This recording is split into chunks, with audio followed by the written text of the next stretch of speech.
Well, good morning, everybody. Thank you to the City of Mount Dora. Thank you, Gus. Thank you, Mayor, for hosting us here. Really beautiful town. And thank you, of course, to the FRA for putting together these informative sessions. Granted, you asked me to speak, so that might put a ding in your informative aspect of it, but bear with me. I normally stop when I hear snoring. So, I guess since I'm not in Winter Park, I can say this, and I don't see any of my bosses here. I had this fateful moment about a year ago. I'm sitting in the car, and my lovely wife turns to my mother and says, "Where would you like to go shopping? You want to go to Winter Park or you want to go to Mount Dora?" My mom sits there for a minute and goes, "Let's go to Mount Dora." Oh, knife in the heart from my own mother. So you'll be happy to know that she's coming next week, so you'll see her walking around the streets here shortly, and probably me looking sullen. But no, anyway, a beautiful city. You've done some really wonderful things up here, a great model for other areas. Gus had asked me to come and talk about our microloan program. I said, that's wonderful, but it'll be about a 3-minute discussion. Incentive programs that maybe haven't quite worked how we've wanted them to work. So thankfully, we've added our business facade matching grant program as well to that too, which has seen a little more success. And I think without further ado, I'll just kind of jump in. The microloan idea, I can't remember which country it was. I don't remember if it was Bangladesh or Nepal. There was a gentleman who was giving very small microloans to ladies that would go to market there, and it created this really amazing cottage lending industry, lifted up the whole local economy over there. And then a board member brought up at a meeting that wouldn't it be really neat if we had a program that would help small businesses and startup businesses in Winter Park kind of expand and do the same thing, if they need help with a loan.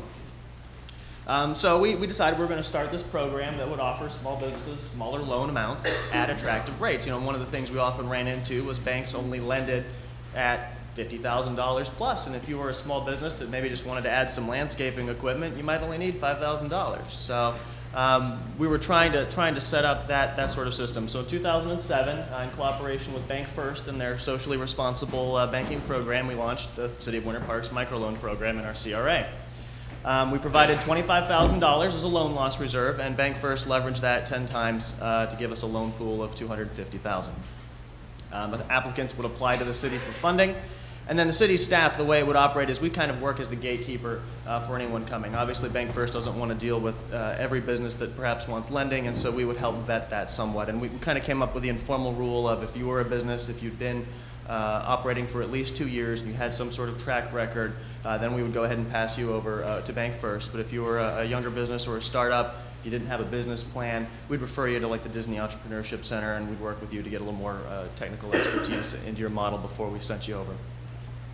And then lastly, once you referred to Bank First, you would go through their regular loan approval program to get in place and get the terms offered by the program.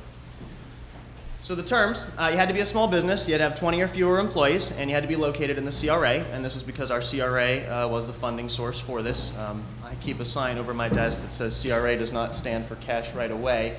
I completely sympathize with everyone's general funds who are coming after the CRA for innovative ways to spend that money, and so we went ahead and bonded a bunch of it this year anyway, so we might be the only idiots who did that, but actually it's worked out really well. But anyway, the loan amounts, $5,000 to $40,000. The term, 3 to 5 years, though Bank First is willing to be very, very flexible with folks on terms. And then the rates established were prime plus 1, or at the time it was fixed at 8.75. And then there's no closing costs or no fees charged to the borrower. This is actually taken out of the loan loss reserve that we provided instead. So it would slowly get eaten down over time as applicants apply. And then final approval rests with Bank First. So how has it gone? We've got a couple of pros. The biggest thing from a city perspective at the time, we're a very small department. We were 4 people. We seem to get smaller every day, is manageability. And the main thing we were looking for was something where our staff time wasn't involved in the day-to-day management of this program. And doing this as a public-private partnership as opposed to just doing it as a CRA giving loans directly, it allowed professionals to manage that loan process. I mean, I kind of looked around the room and I said, well, if we did this as a program, who would be responsible for it? And a lot of people looked at me and I said, yeah, absolutely not.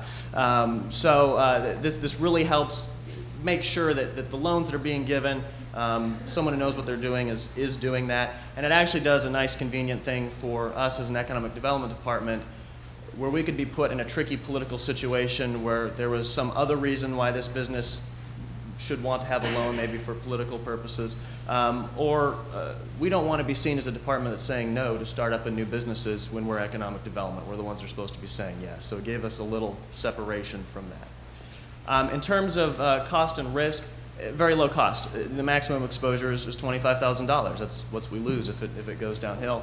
And there's a very good chance if you saw early defaults that we could pull out of the program earlier than that. In terms of the loan pool, obviously $25,000 to get us 10 times more than that in an applicable pool was a big deal for us. We really couldn't front that kind of cash for a loan program if we operated it in-house. And then lastly, of course, there's no cost to an applicant who's applying. Now the con side, really almost all three of these can be tied together. We launched this in 2007. We're kind of on the end of the heyday that we're all aware of. And as we know, lending went in the toilet. There are plenty of deals being talked about out there, but none of them are getting financed. And we really saw our bank partner become less and less willing to give loans, which is entirely understandable. They're under a lot of pressure as well in terms of what they can accept. And unfortunately, in 3 years, we've only had one approved applicant. We've probably, it was a $40,000 loan, so it was at that max of that level. We've probably had about 10 folks that were interested over the time period. I would argue that about half of them probably chose not to do it, either because of the declining economy at the time or just their own personal business choices. And then the other half, a good chunk of those, I would argue, you probably wouldn't want to give a loan to anyway. They were startup business plans that probably weren't going to survive in this environment. So I don't disagree with any of the choices that have been made. It's just, it's been disappointing, I think, for us launching this program that we really didn't quite see the success we were hoping for. I mean, realistically, we were thinking 2 or 3 businesses a year would probably be all we could hope for under this. And then lastly, this kind of goes a little bit against some of the pros, but control. There were occasionally businesses that would cross our desk that we really wanted to get a loan, either because it filled a key location, it was a specific business type that we wanted, and we really would have liked to approve it. If we ran the whole program as ourselves, we could have just given them the funding. One of the things that we looked at when we looked at other cities, the concern that we had was the risk, as we looked at other cities that had done these lending programs and they had lost pretty much all their money, either because they made loans that really just didn't work out or they were just unlucky. So we've talked about a couple of things with what to do with this program. We looked at exploring smaller loan amounts. We talked to the bank about that. Really $5,000 is about as low as they're willing to go. They're certainly not making any money on this. They're doing this as a charity and a nice thing for us. So if we wanted to go less than $5,000, the CRA is going to have to finance that themselves, and then that gets to poor whippersnapper me making loan decisions. We've talked about closing the program. And really I feel that because of the lending environment that we've been in, it would be very unfortunate to shut it down at this point. It's really hard to say, is it the nature of how we set up this program, or is it the environment that we're in that's really hurt this? And so some of the things that we've been talking about is, we're not really getting that lending flexibility we were hoping for. We met with our bank partners not too long ago, and we said, obviously we're getting those smaller loan amounts criteria met. Are we getting the willingness to perhaps give a loan to someone that may be a little more high risk? And the answer was, understandably, no. So maybe if we see the lending environment improve over the next couple of years, then maybe that's something where we're going to maybe achieve more of what we want. But we've really got a lot of questions internally about how well this worked and how it's going to go forward. And I'm perfectly happy to say if something doesn't work, it doesn't work, and if it does, it does. And certainly if you all have any ideas, or you're in the industry, or you have any thoughts, I'd love to hear them when we get to the question point.